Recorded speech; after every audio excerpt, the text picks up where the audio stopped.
Right then, good morning, folks. On Tuesday, the 27th of June, for today's pre-European rundown.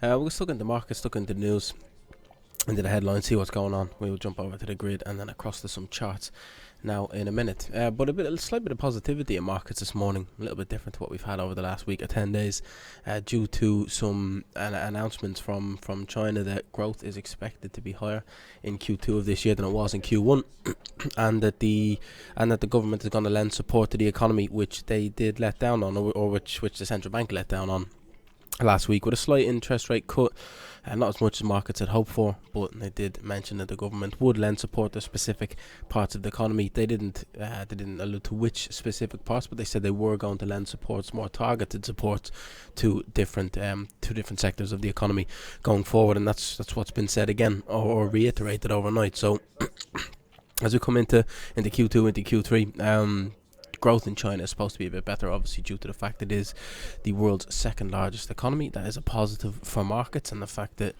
we're expected higher than what we anticipated in terms of growth, plus support for the economy, obviously is a bit of a hand towards the global economy, which is in a little bit of trouble at the moment. Apart from that, you got a couple of different things. The talk of markets at the moment is the Japanese yen. The Bank of Japan, who, historically, when it gets up to 145, 150, when the price of the yen starts to become a bit of a negative for the country, it gets to a point where they're largely export driven. They have a lot of exports, so if their currency is slightly cheaper, other countries can buy more from them, so they don't mind it a bit cheaper. But if it gets too cheap, it actually gets to the point where it's a negative for the country, as just the cost of their goods and services is too cheap for people in other aspect or in other corners of the globe. So up at that 145, 150 level is when the Bank of Japan start to get defensive, and we are up. We reached 143.50 over the course of yesterday. So we are up there close at the moment, which I think is something we need to keep an eye on and should provide a decent trading opportunity. Whether you can catch it or not is a different question.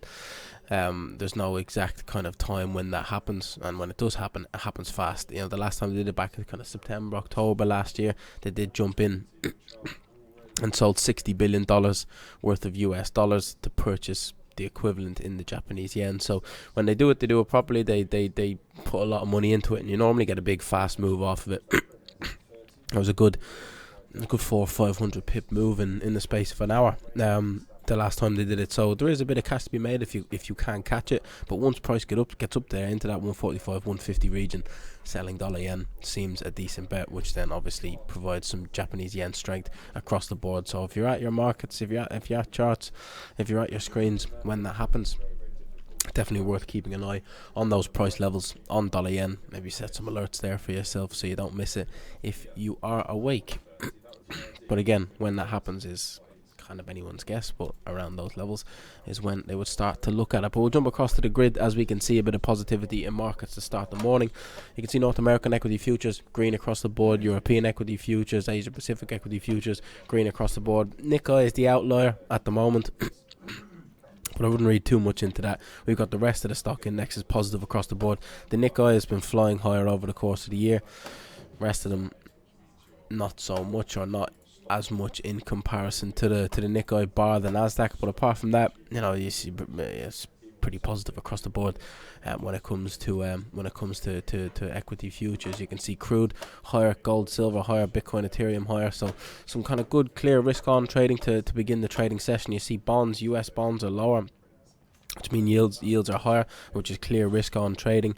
Not really an interest rate decision move. It's clear risk on trading due to the fact that the Chinese are going to lend support to their economy, which is expected to perform better than markets had initially anticipated, which has caused some downside in the US dollar, apart from against the Japanese yen. And you can see the Japanese yen downside across the board. You can see Swiss franc downside apart from the US dollar and the Japanese yen, which is again clear risk on trading. You see the Aussie dollar higher across the board. You see Kiwi dollar higher across the board apart from the Aussie. Then you see the Canadian dollar higher across the board, bar against the Kiwi and the Australian dollar. So some clear positivity to start the morning. Now we've been in a bit of negative, had a bit of negativity over the last kind of week or 10 days, last couple of weeks really, in terms of financial markets, but we seem to have brushed that off over the course of this morning.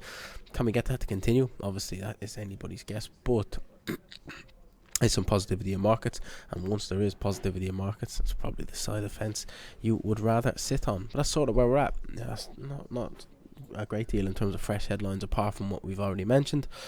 And yeah, let's see if that can continue over the course of today's European session. You can see equities. The trend is still, this trend is still lower, albeit a short-term downtrend. If you have a flick at the higher time frames, it's just a bit of a pullback on the higher time frames. But a bit of a level. I think we were speaking to students yesterday. I think a bit of a level worth being interested in. Certainly on this S&P 500, this level down here. Plus you got a Fibonacci retracement that comes down here. You are rejecting off that level at the moment, 61.8 plus that support level, and that is holding firm for now. So if you push up higher and get back outside of this 50% round number, 50% Fibonacci retracement, if you do get above there, you wouldn't get too many prizes for guessing that you see this back up towards the highs at some point once markets have shrugged off the negativity from last week. But I think these highs in here probably what you need to keep an eye on. If you are going to play that trade, a bit of a resistance level above there. If you can get above there, certainly does look like it might make its way back up towards these highs up at 44.50. But apart from that, similar picture across stock indexes. You've got the Dow Jones trying to break through these highs. The Nasdaq, tech was under pressure yesterday.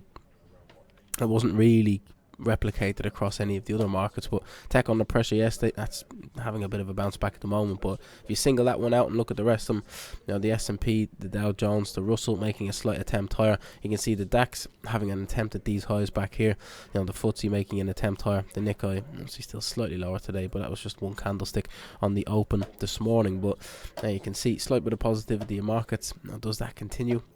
Look towards your charts, wait for some levels to break. Hopefully then you get a sustained move above those levels. Look at the US dollar. You can see the Aussie and the Kiwi popping higher off that Chinese news, which is obviously seen as a positive for those countries with a large amount of their countries linked towards, or good chunk of their exports linked towards the Chinese economy. So any positivity surrounding China is a positive development for the Australian and the Kiwi dollar. Euro dollar continues to grind higher. Cable's making an attempt at these highs back here, which I don't think cable's the most stable currency at the moment, but clear failure to break through these lows down just below 127. Now, do we turn around and break through these highs? That's something worth keeping an eye on over the course of today. But dollar Swiss a bit choppy. Dollar CAD through these lows, which I think is relevant. You can see down through 131.40. That downtrend seems to look like it wants to continue. You can see dollar yen pretty choppy. The dollar index grinding lower, looking at making an attempt through these lows at some point over the course of today's session. But bond yields still remain choppy. Use at US 10-year, 2-year still remain choppy. Well, apart from that, oil remains choppy. Gold remains choppy. CAD yen, Aussie yen seem to want to push higher, but really I think keeping an eye on these equity markets today with a bit of positivity is the way to look this morning. And that brings us on into this morning, where there's not really a great deal of high impact data. You can see Christine Lagarde speaks for the second time at the ECB's forum on central banking. Not too much of note out yesterday. Does she say anything of note today? We will have to see. But you got Canadian inflation, right? You got Canadian inflation. I think a beat on Canadian inflation may give us some sort of a move. You can see the core CPI print consensus 3.9, previous 4.1. If you can get up towards the previous number of 4.1, I think that is significant.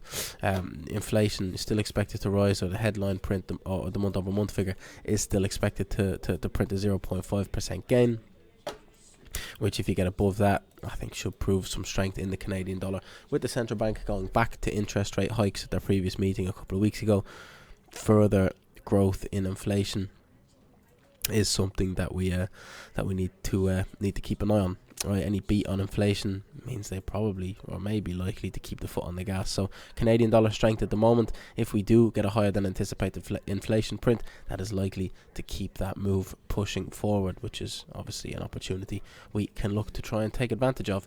Apart from that, you got some durable goods orders out later on. Consensus is for -1% in the US.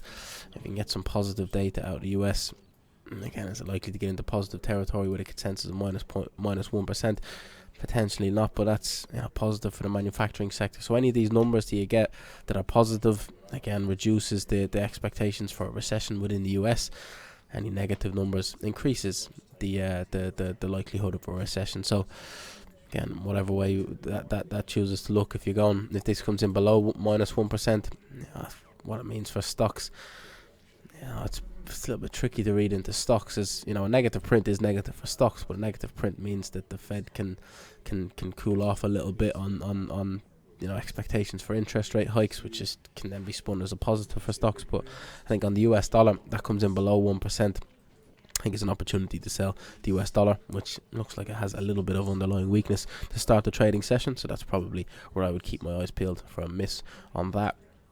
Maybe that encourages some shorts on the US dollar, which if you can get some positive inflation out of Canada, shorts on the US dollar, that makes for a good recipe to the downside for that trend to continue on dollar CAD. But apart from that, it's not a massive amount out across financial markets over the course of today.